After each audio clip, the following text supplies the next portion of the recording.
কংগ্ৰেছ কৰ্মী যিদিনা ৰকিবুল হুছেইনক খুব পিটন দিব য'তে পায় তেতিয়া তেওঁৰ এডভান্টেজটো কমিব অসমত নিজে নিজে কংগ্ৰেছ চৰকাৰ হৈ যাব তেতিয়া আপুনি ছিংগাপুৰত দিয়া আৰু ৰকিবুল হুছেইনে যিদিনা কৰ্মীৰ পিটন খাব সেইদিনাখন আমি কংগ্ৰেছক মুকলিকৈ প্ৰশংসা কৰিম চহনীয়াৰ কাৰণ একমাত্ৰ হৈ গ'ল ধুৰন্ধৰ ৰকিবুল ডকাপাছ মই সেইদিনা সাংবাদিকক কৈছোঁ কংগ্ৰেছ কৰ্মীয়ে য'তে পাতে পিটন দিয়ক ৰাজভৱনত পিটক নগা ৰাজভৱনত পিটন খোৱা অভিজ্ঞতা আছেই ৰকিবুল হুছেইনৰ কথা কৈছোঁ আৰ বুলি যিটো আপুনি কৈছে APCC আৰ মানে APCC ৰকিবুল হুছেইন কিন্তু ভূপেন বৰাই দলত থাকি সভাপতি হৈ ক'লে ভাল লাগিলে হয় কিন্তু দলৰ পৰা ওলাই যাই কৈছে মইতো দলত থাকি ৰকিবুলৰ বিৰুদ্ধে কৈছিলোঁ যে পূব পাকিস্তানী হয় বিজেপি এজেণ্ট হয় প্ৰয়াত যিটো আমাৰ উমা ফুকন শ্বহীদ আমাৰ ফ্ৰীডম ফাইটাৰ আছিলে ভোগেশ্বৰী ফুকননিৰ পুত্ৰ তেওঁ কৈছে যে ৰকিবুলৰ পৰিয়ালটো পূব পাকিস্তানী হয় দুলু আহমেদে মিছা ক'ব পাৰে উমা ফুকনেতো মিছা কথা নকয় সেইকাৰণে মই কৈছোঁ ৰকিবুল হুছেইনক কংগ্ৰেছ কৰ্মীবিলাকে খুব পিটিব লাগে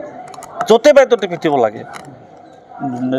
হেৰিতো ৰাজনীতিটো মাৰপিট থাকেই আমি দেখি আহিছোঁ চেণ্ডেলৰ মালা দলিয়াই জোতা দলিয়াই ৰাহুল গান্ধীক গালি পাৰিছে তাক গালি পাৰিছে তেনেকুৱা কংগ্ৰেছ কৰ্মী যিদিনা ৰকিবুল হুছেইনক খুব পিটন দিব য'তে পায়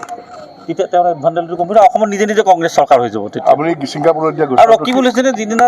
কৰ্মীৰ পিটন খাব সেইদিনাখন আমি কংগ্ৰেছক মুকলিকৈ প্ৰশংসা কৰিম মই যিটো সমষ্টিত খেলিব ওলাইছোঁ সেই সমষ্টিটোত বিজেপিৰ প্ৰাৰ্থী নাই অসম গণ পৰিষদৰ প্ৰাৰ্থী নাই তাত বিজেপিৰ এজেণ্ট আছে ৰেকিবুদ্দিন আহমেদ চমৰীয়া বিজেপিৰ এজেণ্ট বুলি সকলোৱে গম পায় আপোনালোকে নামটো ক'লে হাঁহি দিয়ে মই যিমানে সংবাদ মাধ্যমত মন্তব্য দিছোঁ বা ভাষণ দিছোঁ য'তেই দিছোঁ ৰেকিবুদ্দিন বিজেপিৰ এজেণ্ট বুলি ক'লে সাংবাদিকসকলেও হাঁহি দিয়ে তাৰমানে নিশ্চয় আপোনালোকে জানে যে ৰেকিবুদ্দিন বিজেপিৰ এজেণ্ট আৰু মুখ্যমন্ত্ৰীৰ চাকৰ হয় খহনীয়াৰ কাৰণ একমাত্ৰ হৈ গ'ল ধুৰন্ধৰ ৰকিবুল ডকাপাছ মই সেইদিনা সাংবাদিকক কৈছোঁ কংগ্ৰেছ কৰ্মীয়ে য'তে পাতে পিটন দিয়ক ৰাজভৱনত পিটক নগা ৰাজভৱনত পিটন খোৱা অভিজ্ঞতা আছেই ৰকিবুল হুছেইনৰ কথা কৈছোঁ আৰ বুলি যিটো আপুনি কৈছে APCC আৰ মানে APCC ৰকিবুল হুছেইন কিন্তু ভূপেন বৰাই দলত থাকি সভাপতি হৈ ক'লে ভাল লাগিলে হয়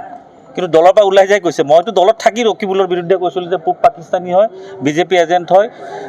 প্ৰয়াত যিটো আমাৰ উমা ফুকন শ্বহীদ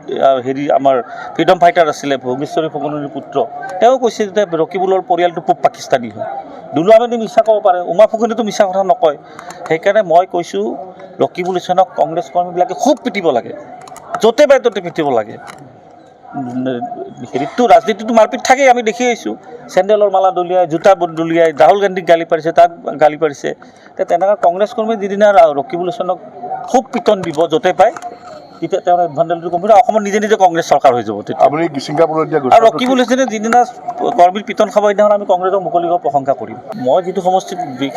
খেলিব ওলাইছোঁ সেই সমষ্টিটোত বিজেপিৰ প্ৰাৰ্থী নাই অসম গণ পৰিষদৰ প্ৰাৰ্থী নাই তাত বিজেপিৰ এজেণ্ট আছে ৰেকিবুদ্দিন আহমেদ চমৰীয়া বিজেপিৰ এজেণ্ট বুলি সকলোৱে গম পায় আপোনালোকে নামটো ক'লে হাঁহি দিয়ে মই যিমানে সংবাদ মাধ্যমত মন্তব্য দিছোঁ বা ভাষণ দিছোঁ য'তেই দিছোঁ ৰেকিবুদ্দিন বিজেপিৰ এজেণ্ট বুলি ক'লে সাংবাদিকসকলেও হাঁহি দিয়ে তাৰমানে নিশ্চয় আপোনালোকে জানে যে ৰেকিবুদ্দিন বিজেপিৰ এজেণ্ট আৰু মুখ্যমন্ত্ৰীৰ চাকৰ হয়